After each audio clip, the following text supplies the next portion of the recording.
ఆంధ్రప్రదేశ్ ప్రభుత్వము తల్లికి వందనం పథకం కింద నిధులు విడుదల చేసింది. అయినా కొందరి అర్హులు మాత్రం ఖాతాల్లో 13,000 జమ కాలేదు. ఇలాంటి సమస్యలు ఎదురైతే నిరాశ చెందకండి. ప్రభుత్వం మళ్ళీ అవకాశం ఇస్తుంది. సరైన చర్యలు తీసుకోండి. త్వరలోనే డబ్బులు అందుతాయి. చాలామందికి బ్యాంకింగ్ లింకింగ్ సమస్యలు ఉండడం వల్ల డబ్బు జమ కావడం లేదు. ముందుగా మీరు బ్యాంకుకి వెళ్ళి ఆధార్ కార్డును ఖాతాతో అనుసంధానం చేయండి. అలాగే ఎన్పిసిఐ మ్యాపింగ్ కూడా యాక్టివ్గా ఉందా లేదా నిర్ధారించుకోండి. ఈ 2 సాంకేతిక లోపాలే ఎక్కువ మంది సమస్యకు కారణమవుతున్నాయి.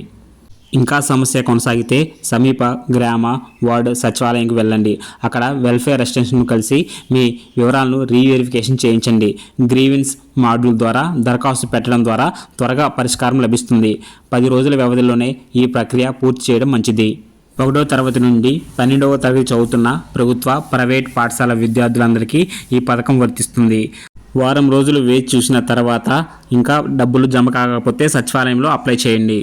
ఇలాంటి ఆంధ్రప్రదేశ్లోని ప్రభుత్వ పథకాల గురించి, ఇతర స్కీమ్స్ గురించి తెలుసుకోవాలనుకుంటే ఇప్పుడే మన ఛానల్ని సబ్స్క్రైబ్ చేసుకోండి. అలాగే లైక్ చేయడం మర్చిపోవద్దు.